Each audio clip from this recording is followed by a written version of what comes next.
Boa noite a todos. Sejam todos muito bem-vindos à nossa casa. Dando boa noite a todos que assistem pela internet. Tomara que um dia vocês consigam estar aqui conosco. Tem alguém vindo pela primeira vez à nossa casa?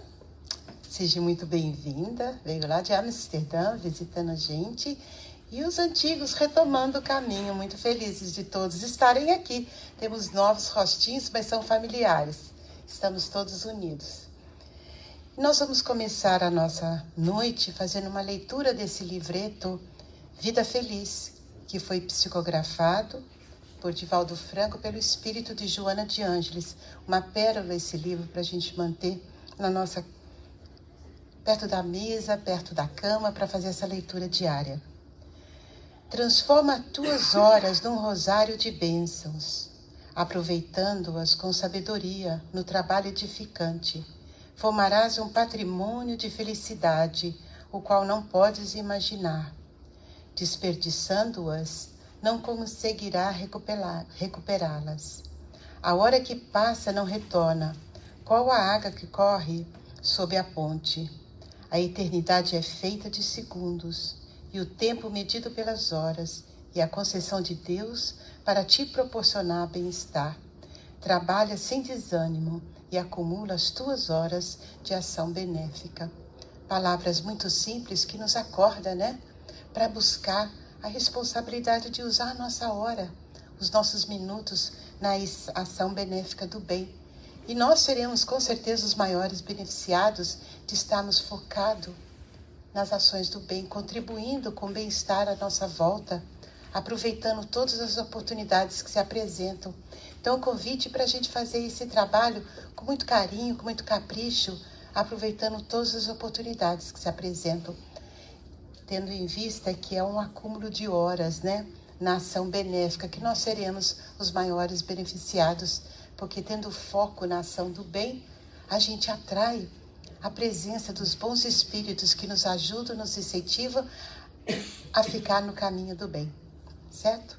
Então, com esse convite, nós vamos fazer a nossa oração. Vamos todos elevar nossos pensamentos a Jesus, que está trazendo a sua doce e serena paz para cada um de nós. Orando para os bons espíritos aqui presentes, que já se empenham em nos ajudar, trazendo a cada um de nós um pouco mais de tranquilidade, de calma, para que possamos absorver com toda a nossa atenção o ensinamento da noite de hoje.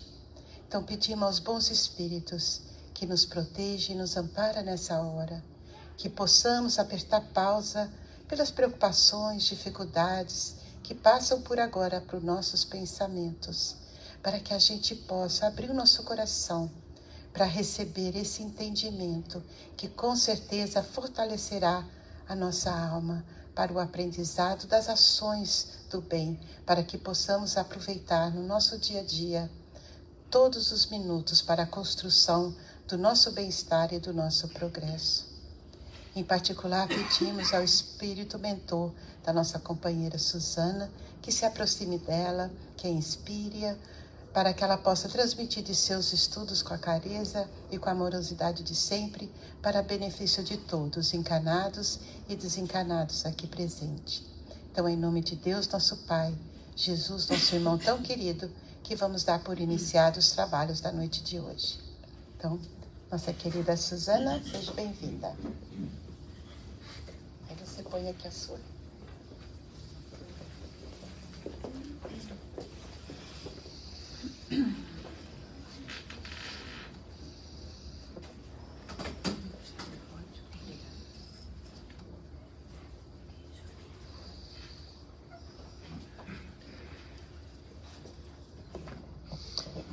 Queridos amigos, boa noite a todos.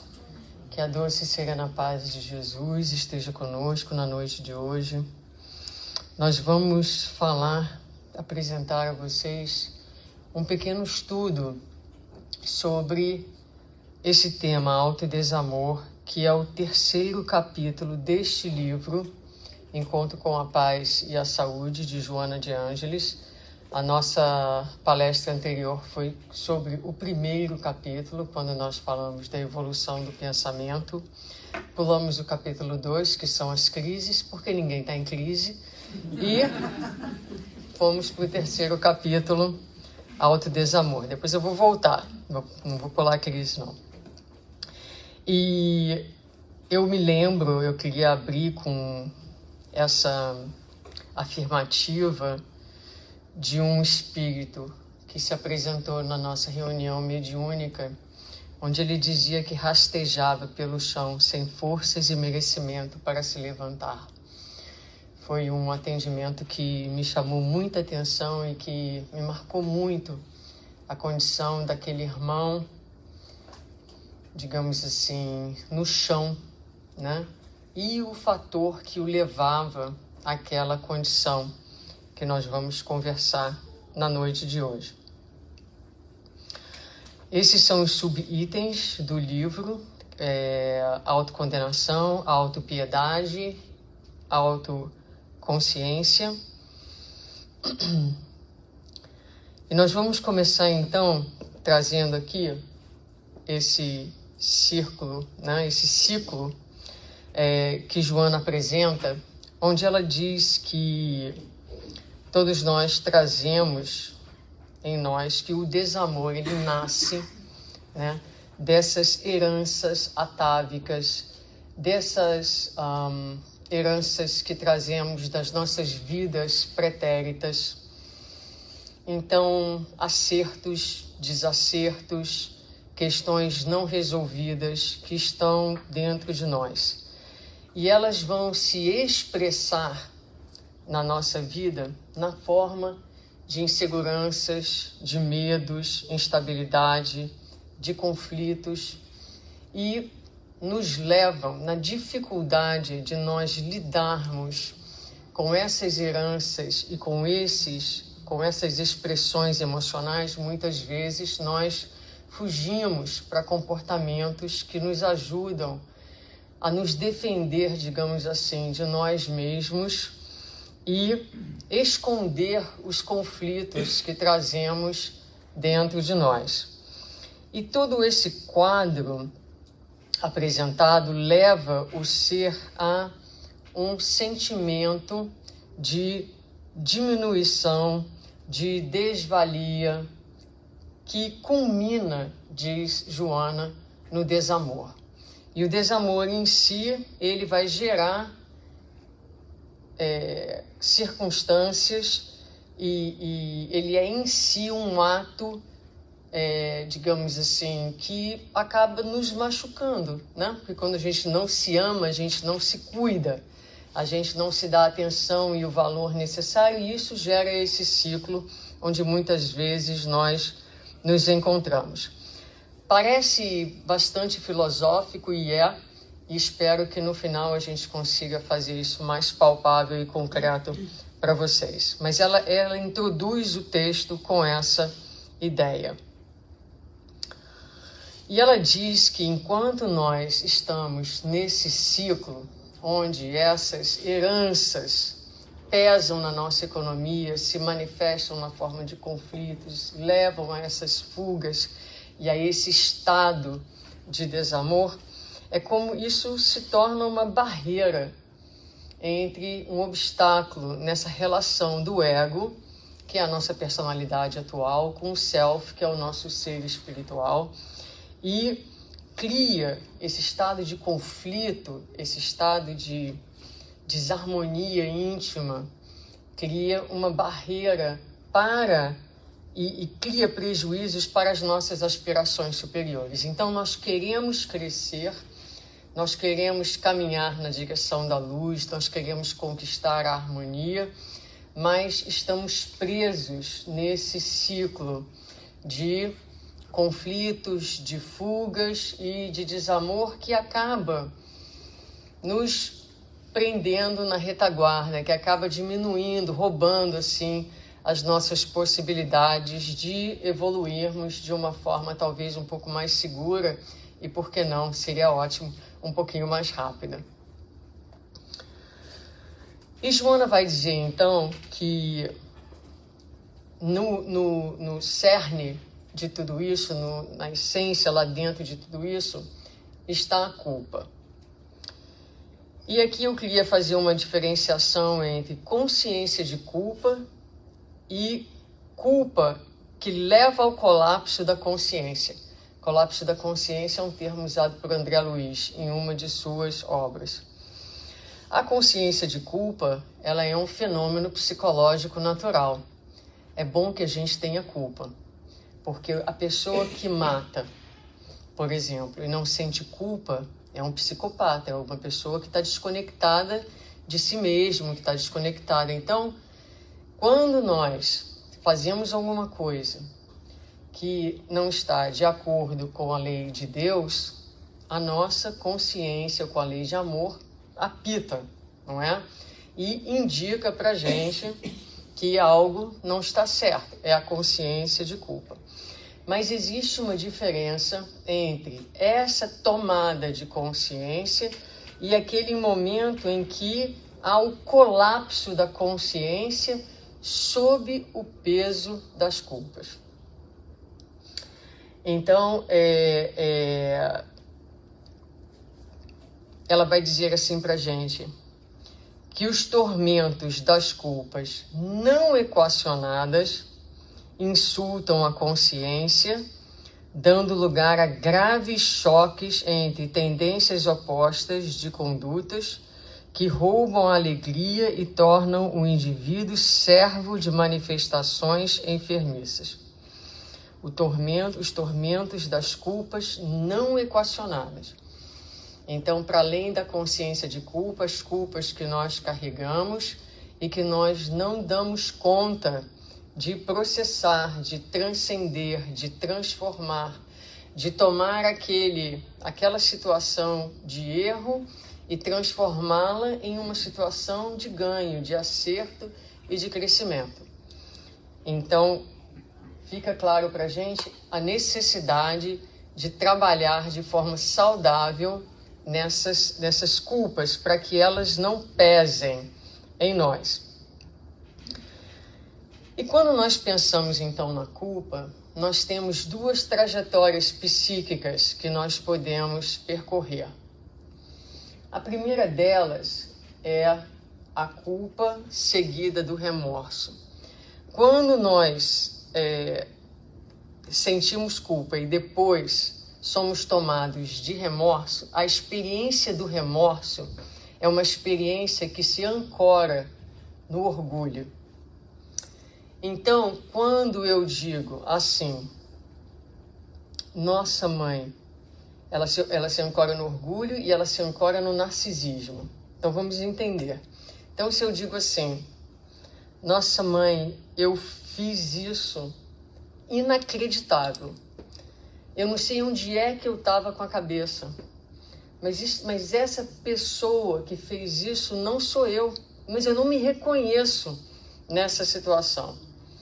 Então, nós estamos partindo de uma ideia de que aquela pessoa que errou não é a minha versão real, foi um acidente, né? Aquilo ali aconteceu, eu não sei exatamente como, mas aquilo não reflete quem eu sou. Então, é uma experiência de orgulho, de presunção, de não admitir que, não, você é isso mesmo.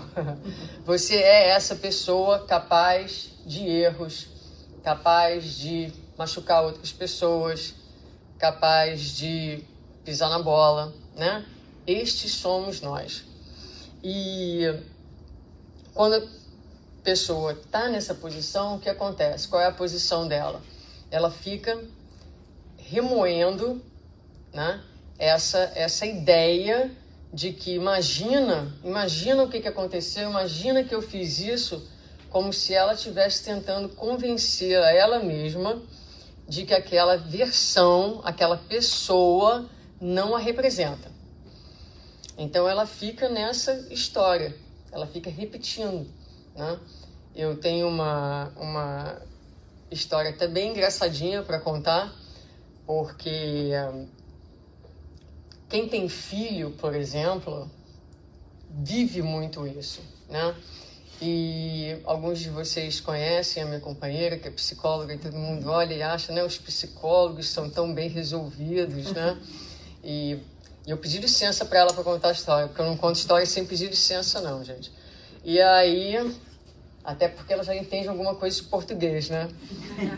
E aí, quando os meninos eram pequenos, Jake tinha talvez uns 5 anos, houve uma questão num jogo de futebol, ele saiu do time e ela achou que ela não tinha tomado as providências necessárias, que aquela experiência tinha sido uma experiência ruim para ele, que a gente poderia ter feito de outra maneira.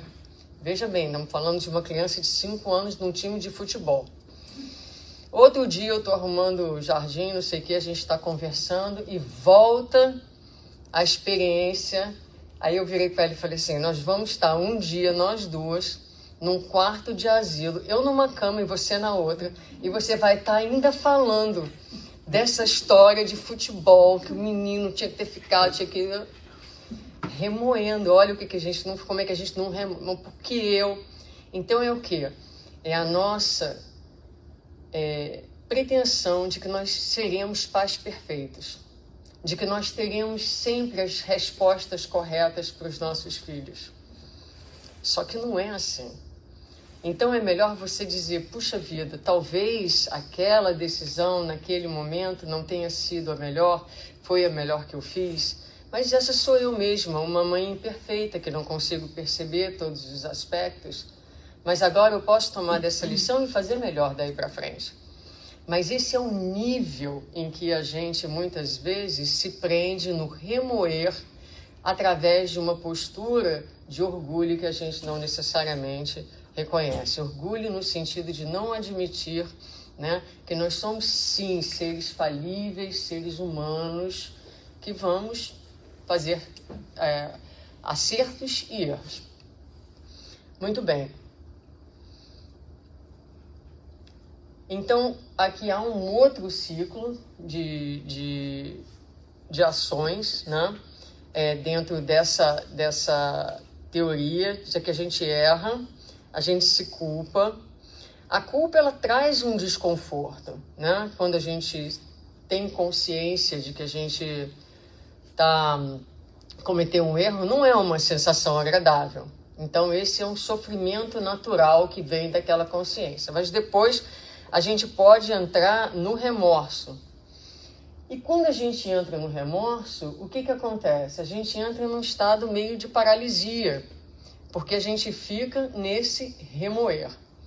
E quando a gente remoe, a gente não sai do lugar. Então a gente fica meio paralisado naquela circunstância e muitas vezes vai entrar num processo punitivo, num processo de autocrítica, de autopunição, de autocondenação, que caracteriza o autodesamor. Né? Eu botei a palestra nas redes sociais, estava no Conscious também, e a minha irmã viu e falou, mas o que será que significa esse tal de autodesamor? Então, se ela estiver escutando, espero que ela saiba do que eu estou falando agora. Então, é esse processo onde a gente se critica, não se perdoa, se condena e se mantém, digamos assim, num cárcere emocional. Havia um tempo em que a gente se flagelava fisicamente pelos nossos pecados, pelos nossos erros. Mas hoje em dia, a cultura da autoflagelação permanece. A gente se flagela emocionalmente. A gente faz as nossas sabotagens, a gente nutre o senso de desvalor, a gente não se permite ter o melhor.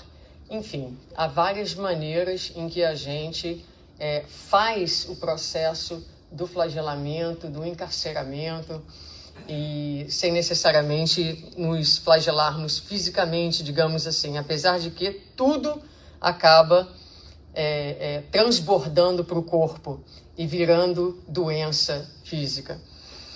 Então, muitas vezes, o resultado desse processo de desamor, desse processo de uma crítica muito severa, de uma autopunição é que a pessoa, ela, com medo de errar, com medo de falir, ela então decide não mais jogar. Então, muitas vezes, o processo do desamor, ele vai transbordar e ele vai se manifestar em doenças psicológicas, psíquicas, como a depressão. A depressão é aquele estado de alma onde a pessoa, psiquicamente, ela se retira da vida. Ela não quer mais correr riscos. Ela não quer mais sofrer dentro da vida de relações. Ela tira, não quero mais. Ela se recusa a se engajar com a existência, porque ela quer se proteger da vida. E isso gera um estado de morte a pessoas que podem estar vivas, mas mortas. Mortas porque antes de morrer se retiraram da vida. Ou estados de doença como uma depressão e outras doenças que nós temos hoje em dia. Então, vamos ver um pouquinho o que Joana fala desses subitens. Ela fala da autocondenação, né? A autocondenação que é expressa na forma de um autodesprezo, de uma amargura, de uma insatisfação. E ela vai dizer, a pessoa não se permite, e dentro dessa autocondenação, ela não se permite o quê? Identificar os recursos de que pode dispor para superar as crises internas de autopunição e rejeição, porque os recursos estão sempre disponíveis, a vida sempre disponibiliza os recursos, mas a pessoa não consegue perceber que aqueles recursos estão disponíveis, estão ao alcance delas, né? Então, esse é um dos processos, digamos assim. E ela vai continuar dizendo, a autocondenação torna-se-lhe inevitável por apresentar-se como mecanismo escapista. Então, lembra que a gente falou lá dos conflitos e os escapes. A autocondenação é um dos mecanismos escapistas, através do qual o inconsciente sente-se punido, portanto, em vias de reestabelecimento. E aqui vale a pena a gente falar um pouquinho sobre isso, porque isso aqui é um grande engano. É um grande engano. Muitas vezes as pessoas acham que o que a vida, o que Deus espera de nós é que quando a gente se dê conta do nosso erro, que a gente se castigue. Isso está muito dentro do nosso psiquismo, pelas vidas sucessivas, dentro de caminhos religiosos, onde essa era a crença. Mas a gente vai ver com Joana mais adiante que Deus, que o universo estão sempre a favor, estão sempre do nosso lado, que Deus não espera de nós, de forma nenhuma, mecanismos punitivos. Pelo contrário, a vida inteira trabalha no sentido do reerguimento da criatura, da dignificação da criatura, de que a gente perceba o nosso valor como filhos de Deus e nos reerga a partir das nossas experiências. Então, é importante a gente pensar nisso, talvez agora para muitos fique um pouco abstrato, mas que a gente saia daqui e comece a perceber na nossa vida, nos nossos comportamentos, como é que essas teorias, porque elas na verdade se aplicam a todos nós. Eu garanto a vocês que não há ninguém nessa sala que não se encaixe em algum momento. E aí é que o trabalho do autoconhecimento é tão fundamental. Porque isso vai ter mais sentido na medida em que a gente se conhece e consegue entender aonde é que isso exatamente se encaixa no nosso contexto de vida, no nosso contexto emocional. Ela vai falar da crítica, da autocrítica. Então ela vai dizer que a consciência de si cede então um lugar a uma crítica mordaz. E a pessoa se sente incapaz, ela se sente inquieta, ela perde a confiança em si mesma, ela desenvolve um sentimento de animosidade e tudo isso aliado ao sentimento da culpa. Então, uma das manifestações do autodesamor é esse estado constante de crítica. A pessoa que é muito crítica com relação ao mundo, ela é muito crítica com relação a si mesma, em primeiro lugar, não é? E muitas vezes a gente critica no outro aquilo que a gente não aceita em nós mesmos. Algumas vezes é a crítica. Então, por exemplo, se eu acho que a fraqueza é uma coisa horrorosa, quando eu vejo uma pessoa fraca, eu critico. Às vezes, até com hostilidade, porque eu não consigo abraçar dentro de mim as minhas próprias fraquezas, o ser frágil que existe dentro de mim. Então, quando eu vejo a fraqueza fora de mim, já que é muito difícil eu lidar com ela, eu vejo, eu critico, eu detono, mas na verdade o outro está espelhando algo que existe em mim e do qual eu tenho, não sei qual é a palavra em português. Aversão. Obrigada, eu tenho aversão. Então agora essa aversão está espelhada e a gente vai ver o outro processo que Joana coloca, projeção, né? A gente projeta, mas na verdade a crítica fala de um processo de desamor, de um processo de não aceitação. Também a inveja.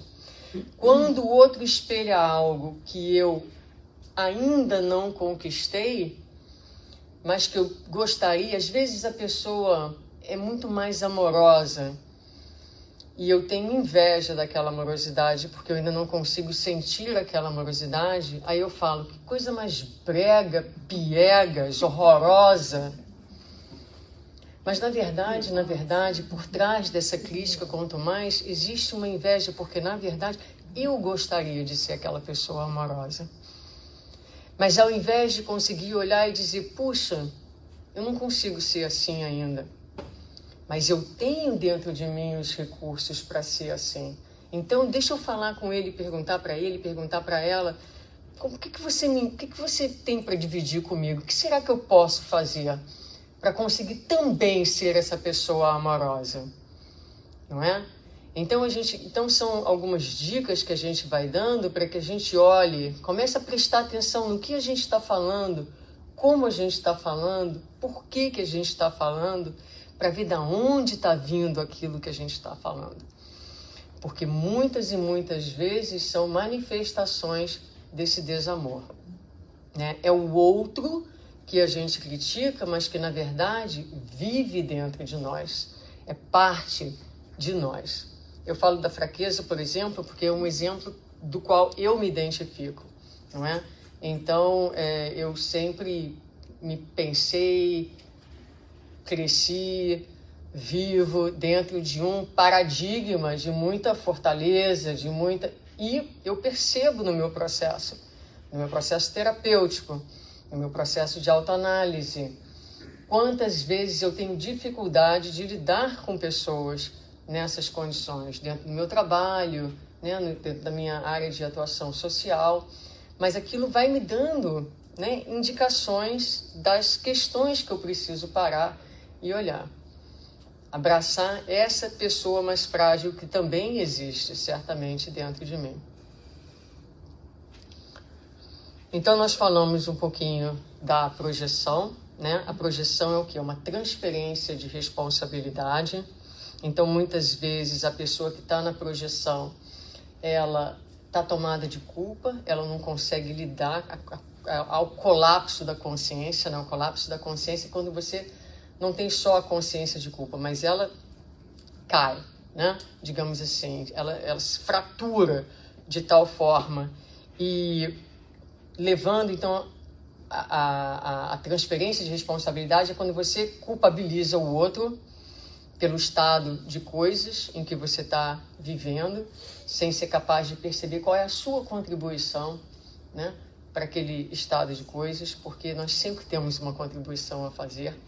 Então, essa capacidade de olhar para si mesmo e pensar qual é a minha porção nessa situação que eu estou vivendo, e eu já comentei aqui alguns desses, o que não foi falado, a hostilidade, né?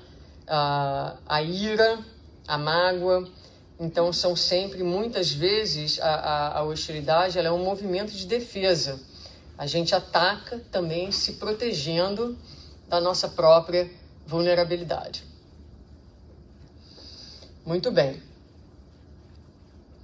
Então, aqui eu construí eu gosto de trabalhar com gráficos, né?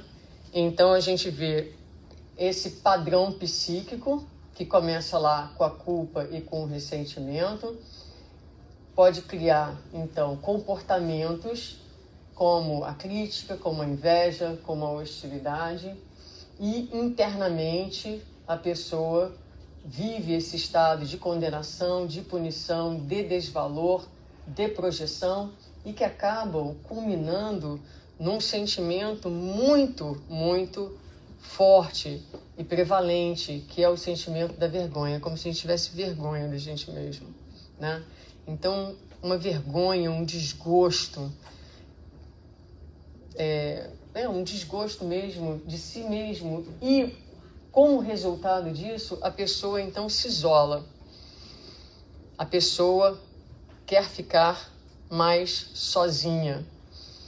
O que vai dar, por exemplo, abrir brechas importantes e significativas para os processos obsessivos.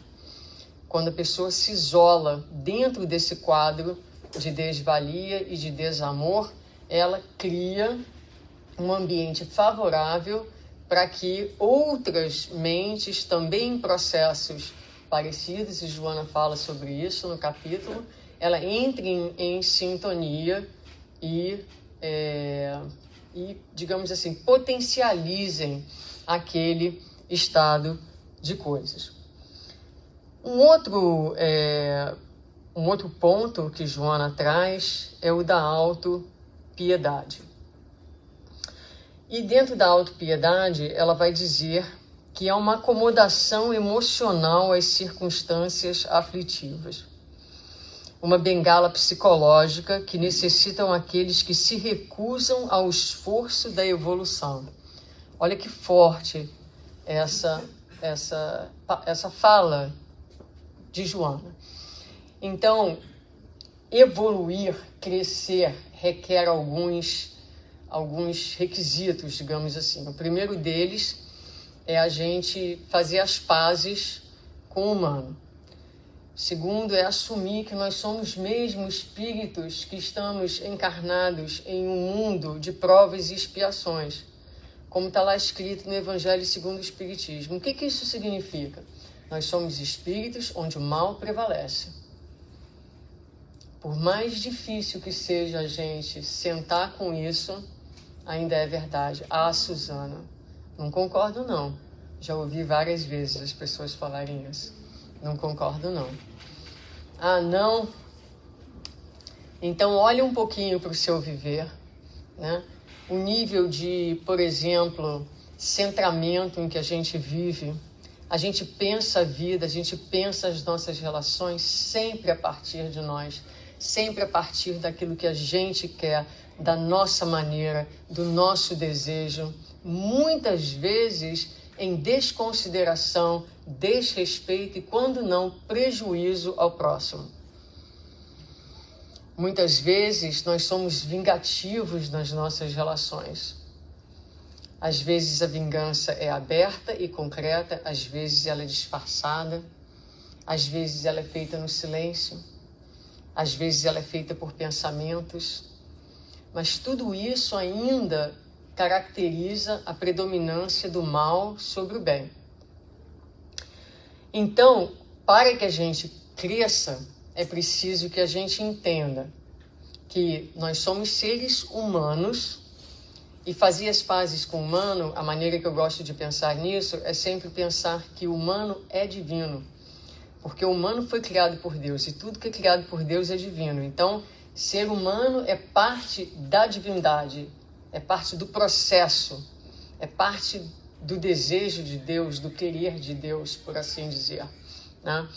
Mas é preciso que a gente entenda que a gente ainda é o que é, né? e que esse seja o nosso ponto de partida. A gente precisa abraçar essa condição para poder perceber que agora o próximo passo é o esforço do crescimento. Porque a gente gostaria que crescer fosse uma coisa assim, touchscreen, né? Eu quero crescer. Quanto hoje? 2 inches, 4 inches. Eu quero ir para frente. Quantos passos? 3, 6, né? Só que crescer requer esforço, requer trabalho, requer suor. É preciso que a gente esteja disposto a arregaçar as mangas, a fazer o trabalho. O que é o trabalho? O trabalho do crescimento é o trabalho de estudar para entender as leis. É o trabalho de estudar-se para entender como aplicar as leis em si mesmo. Porque o mundo vai mudar a partir da nossa mudança individual. Uma pessoa de cada vez. Não é? E a evolução vem a partir da nossa disposição de fazer o exercício. Que exercício? O exercício relacional. De estar na vida, de estar se relacionando, porque o outro é sempre será um instrumento do nosso crescimento. Então, quando a gente se isola, quando a gente, por exemplo, as pessoas caem nos processos depressivos, elas se isolam, elas se afastam. É uma proteção que estanca o fluxo da vida, que estanca a oportunidade de crescimento. Desonesta condição de incapacidade. Desonesta. Forte essa palavra, não é? Todos nós temos capacidade. Jesus disse, vós sois deuses. Vós sois a luz do mundo, sal da terra. As possibilidades estão em nós. Agora, é preciso que nós estejamos dispostos a tomar da enxada, da charrua, para fazer o trabalho. Insegurança emocional associada à carência, sentimento de abandono pela vida em sofrimento injustificável. Então a criatura entra, a vida me abandonou, Deus não é justo, né? Pobre de mim, coitado de mim. E dentro desse movimento, ela vai muitas vezes gerar no outro o sentimento da compaixão. As pessoas vão querer inicialmente se aproximar dela, mas eventualmente ela mesma acaba puxando as pessoas, porque de uma maneira ou de outra, mais ou menos conscientemente, ela se compraz naquele estágio de vitimização, achando que as soluções da vida têm que acontecer de forma imediata, e nada nessa vida, quando se trata do crescimento emocional e espiritual da criatura, é imediato. Nada de nada. Então é preciso que a gente se adapte a esse conceito de que construções sólidas pedem tempo, perseverança e humildade. Esses são os ingredientes necessários para esse processo. Então ela vai, eu já falei isso, fui na minha frente, né? Ela gera os sentimentos de compaixão, as atitudes que afastam o outro, a atração de espíritos também, a autopiedade também leva a essa vulnerabilidade aos processos obsessivos, digamos assim. E ela vai dizer então, quanto à fonte da autopiedade, o espírito transfere hábitos insensatos nos quais se compraz de uma para outra experiência, aguardando soluções mágicas para seus problemas. Diante dos inevitáveis sucessos, desacostumado às lutas lapidadoras da personalidade, foge para a autopiedade. Daí a importância também de, por exemplo, nós darmos aos nossos filhos a oportunidade da frustração, a oportunidade de errarem, para que eles criem resistências, para que eles aprendam. Outro dia, essa semana, conversando com meu filho, ele disse que não queria fazer alguma coisa e quase que fez uma cena. E eu falei para ele, eu estou dizendo não para você hoje, mas eu quero que você saiba que a vida vai dizer muitos nãos para você. E quando a vida disser muitos não para você, o que você vai fazer? Você vai se jogar no chão? Você vai bater a porta? Você vai sair? Ou você vai buscar a solução? Ou você vai lidar com aquele problema? Não é? Então, muitas vezes nós queremos soluções mágicas e queremos soluções mágicas que venham de fora. Mas todas as soluções estão dentro de nós. Os problemas que nós vivemos, em parte, são gerados por nós e as soluções também serão geradas por nós. Então, a pessoa que está no movimento da autopiedade, muitas vezes somos nós mesmos, coitadinho de mim, eu sou uma vítima, ninguém gosta de mim, ninguém olha para mim, ninguém me cuida, ninguém faz, ninguém isso, ninguém aquilo, né? E é uma posição infantil, onde a gente espera que o mundo solucione os nossos problemas. Mas a gente não está disposto a buscar os recursos que existem e que estão sempre disponíveis para que a gente resolva aquela própria situação. O autodesamor, ela vai concluir então, para a gente passar para a segunda parte, é distúrbio de conduta que merece cuidados especiais a fim de não transformar-se em antipatia por si mesmo no rumo de conflitos mais graves como o ódio, o ressentimento e o desinteresse pela vida. Então, todos nós temos um certo distúrbio de comportamento, eu diria assim, né? Porque na nossa condição humana, a gente está aí sendo alfabetizados, eu diria, no tal do auto-amor. Até porque as nossas referências são referências descabidas, são referências materiais. A gente procura se amar no material. Então, por exemplo, muitas das nossas referências de auto-amor estão onde? No corpo físico.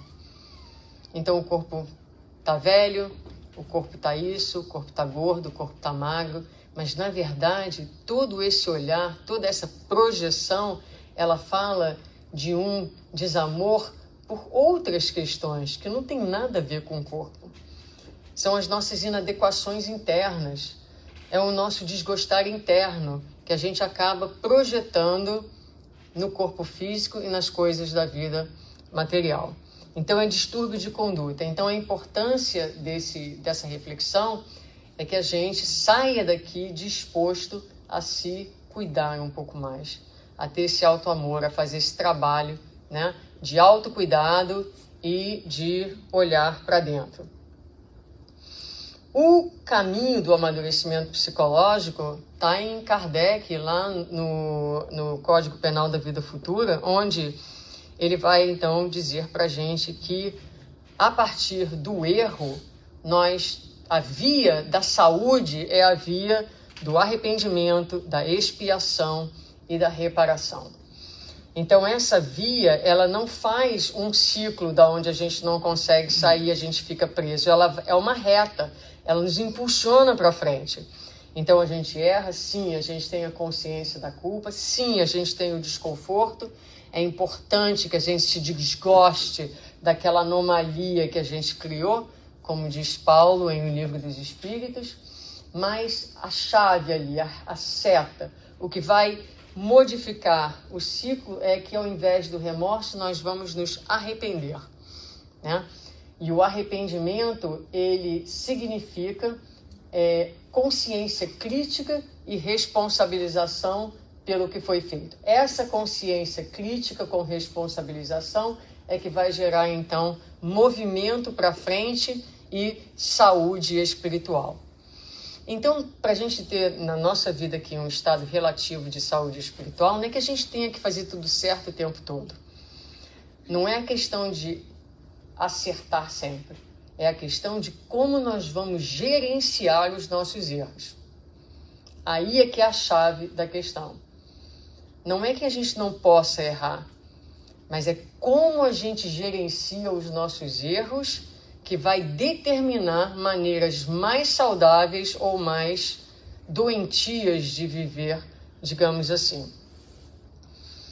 Então, Joana nos lembra, e isso é tão bonito, ela diz, a vida é um hino de louvor ao progresso.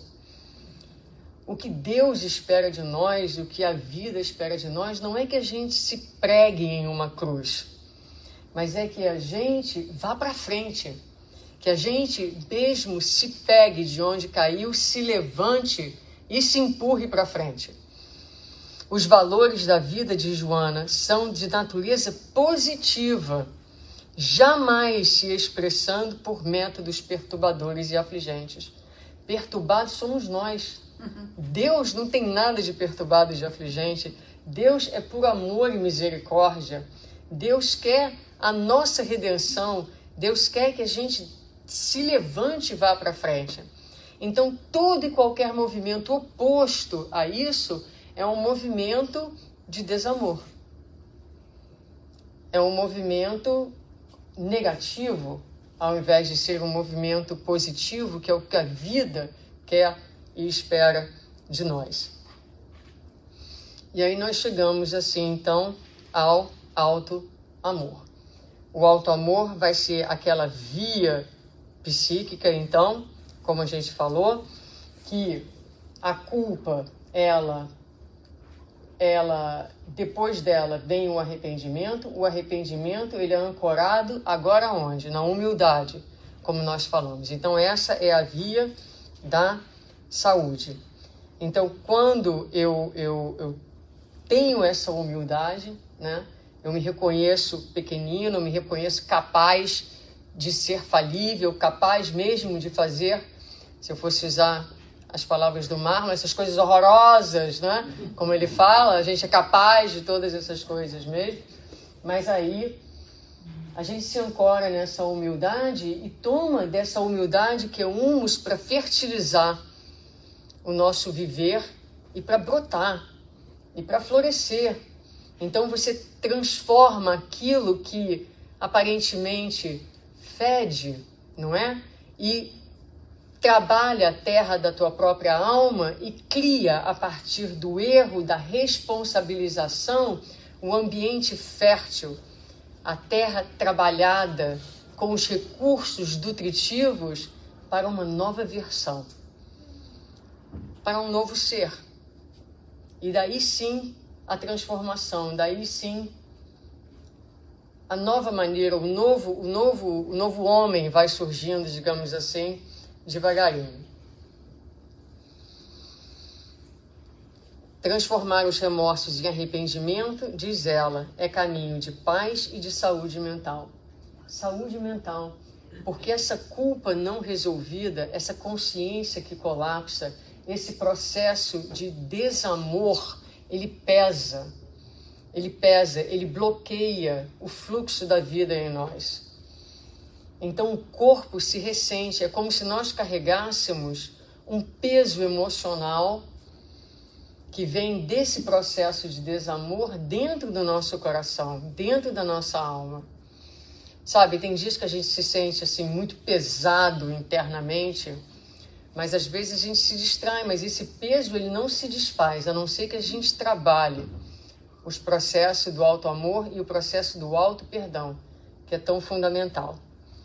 E começa por aqui, começa pela responsabilização, né?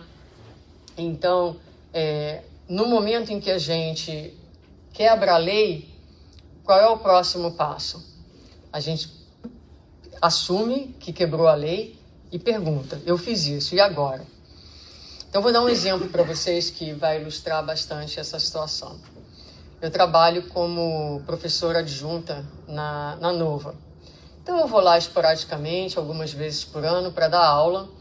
E tem um estacionamento grande e você tem um sticker que você bota no carro e você registra o seu carro com a universidade.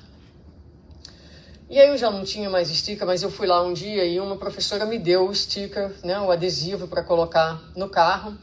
Eu coloquei e falei, bom, eu tenho 3 aulas para dar, já estou com o sticker aí, tá tudo certo, vou parar o carro. Parei o carro. Dei aula um dia, tudo bem, dei aula 2 dias, tudo bem. Aí fui um terceiro dia, eu dei aula de 9 a meio-dia. Quando eu cheguei, tinha uma multa no meu ouvido. Aí eu falei, vou ligar para o departamento para saber por que eu recebi essa multa. Aí liguei, estou dirigindo de volta e falando. Aí o cara falou, não, minha senhora, mas é porque a senhora tem que registrar o carro todo ano. Aí eu falei, então tá bom, obrigada, eu vou pagar, já pago já a multa, não sei o que e tal. Eu sabia que tinha que pagar o estacionamento todo ano, não é? Então, eu estava preparando essa palestra, aí eu falei assim para mim mesma, agora eu tenho duas opções. Ou eu vou para casa dizendo, eu não acredito que eu fiz isso. Ou eu vou dizer para mim mesma, eu sou uma pessoa que quebra a lei. Ainda. Gente, dureza. Mas essa sou eu. Essa sou eu. Sabidamente, conscientemente, eu escolhi quebrar a lei. Essa sou eu.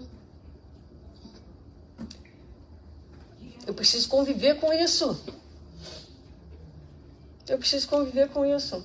E da mesma forma que eu quebro a lei da garagem, eu quebro a lei de Deus. Todos os dias. Tá entendendo? Então, eu podia ter ido para casa e estar aqui hoje falando para vocês, pô, eu não acredito que eu fiz isso, porque essa não sou eu. Ancorada no meu orgulho e numa negação de que eu sou ainda uma pessoa que quebra a lei. Quem sou eu para falar de quem quebra a lei? Exercício de humildade. Quem sou eu? Que autoridade eu tenho para falar de quem quebra a lei? Porque o Evangelho segundo o Espiritismo diz, se você vai criticar alguém por algum defeito que você reconhece no outro, você presta bastante atenção para ver se você não tem esse mesmo defeito. Você faz um estudo sério de você mesmo antes de você abrir a boca. E o mais provável é que a gente ia viver mudo pro resto da vida. É o mais provável. Mas entende? Então, é uma situação pequena. Então, eu falei para mim mesma, bom, eu sou essa pessoa que quebra a lei, caramba, não vou fazer de novo, eu não vou me esquecer dessa situação. E eu vou perdoar a minha falibilidade, a minha humanidade, e vou tratar de pagar todos os estacionamentos daqui por diante, porque eu estava com preguiça de entrar no website, registrar o carro, yara, né? Então, tentei pegar um shortcut. Só que isso é quebrar a lei, não é? Então, é isso. Então, agora, o que eu vou fazer a partir dessa consciência, dessa condição? O que está ao meu alcance mudar? Porque nem tudo a gente pode mudar. Isso também é um exercício de humildade, né? Há coisas na minha personalidade que eu quero mudar, mas não dá para mudar tudo. Não dá para mudar de uma hora para outra. Não dá para fazer uma mudança radical. Tem que ser devagarinho, tem que ser pouco a pouco, porque muitas vezes as nossas atitudes, a nossa maneira de ser, ela vem de outras vidas. Às vezes são movimentos escapistas, são bengalas psicológicas, mas bengala tem utilidade, né? Quando a gente está meio capenga, se a gente não usar a bengala, a gente cai. Então, ela tem uma utilidade. É preciso que a gente se fortaleça para poder deixar a bengala. Então, esse processo também tem... O auto-amor também reconhece o que está ao meu alcance, o que eu posso começar a fazer. O que eu preciso entender disso que aconteceu, né? Sempre o crescimento, a gente cresce mais quando nós vivemos um estado de curiosidade. Nós estamos sempre curiosos com relação a nós mesmos, com relação à vida, com relação àquilo que a gente está vivendo ali. Então, aqui alguns lembretes para a viagem. Toda ascensão exige esforço e contributo pessoal. Quem teme a marcha jamais consegue alcançar os patamares superiores e se receia as alturas libertadoras, detém-se nas baixadas da lamentação doentia pelo infeliz prazer da autopunição. Toda ascensão exige esforço e contributo pessoal, né? Então, quem teme a marcha, quem não quer errar, Eu não vou errar, então não vou fazer. Não é?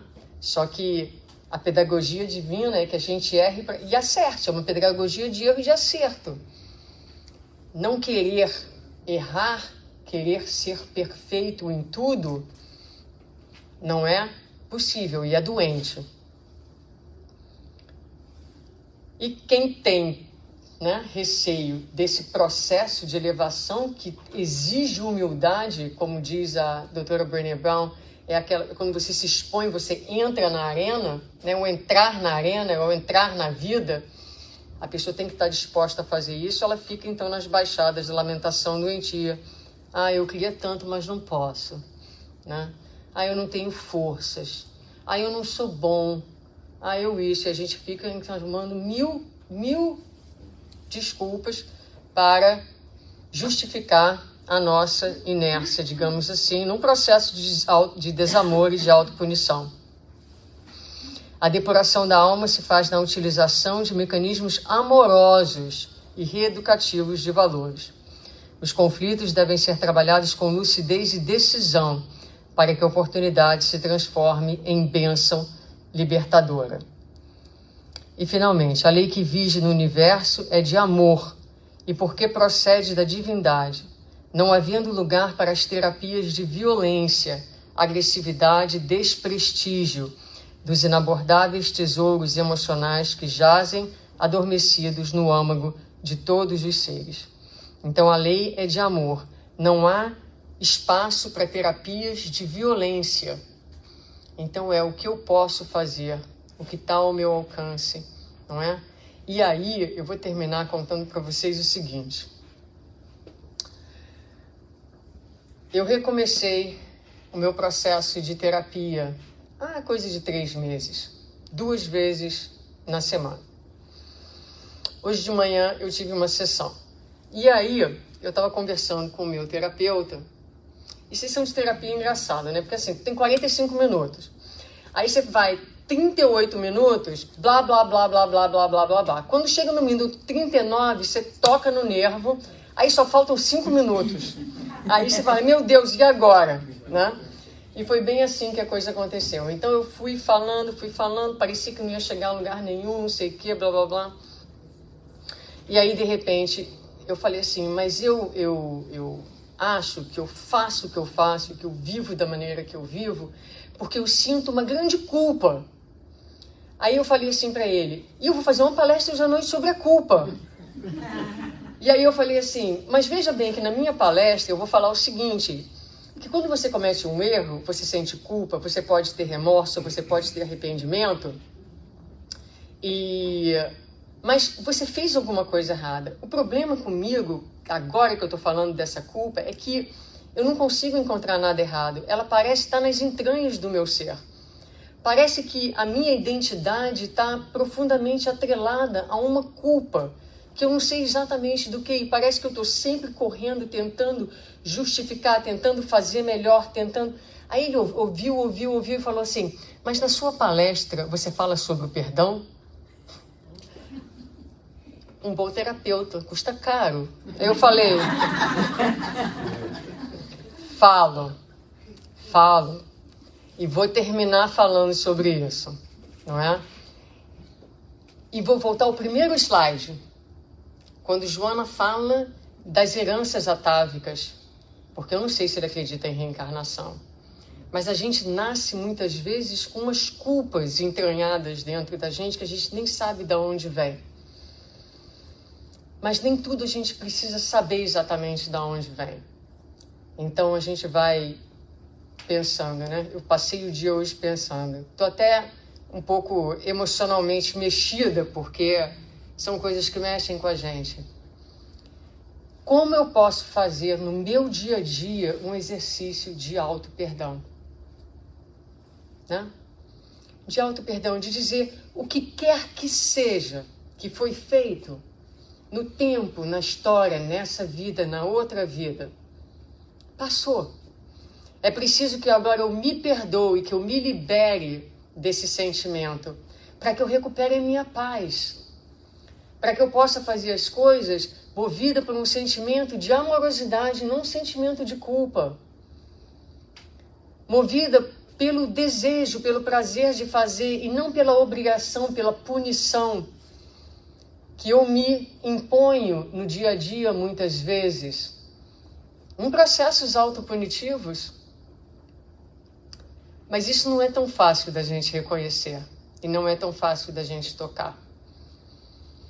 Mas a gente pode ir pegando, né, as indicações da nossa personalidade, do nosso viver, do nosso dia a dia. A gente pode ir estudando, Joana, a gente pode ir pensando essas coisas, a gente pode... terapia de violência, o que isso significa, né? E hoje a gente tem tantas oportunidades aí de trabalhos terapêuticos, até gratuitos, né? Quem conhece o trabalho do Marlon Rickdal vai para dentro, toda uma linha psicológica disponível, tantas outras, né? Para a gente fazer. Mas é isso, sem autopiedade, sem agressividade, lembrando que a vida é um hino de amor, de louvor ao progresso e ao crescimento e à dignificação da criatura humana. Muito obrigada e muita paz.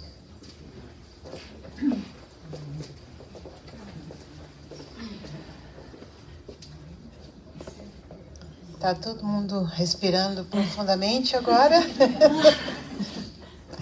Nós vamos agradecer a todos que estavam acompanhando pela internet. Convidamos vocês a respirarem profundo também, fazerem uma oração, porque está tudo certo, não é mesmo? Boa noite a todos.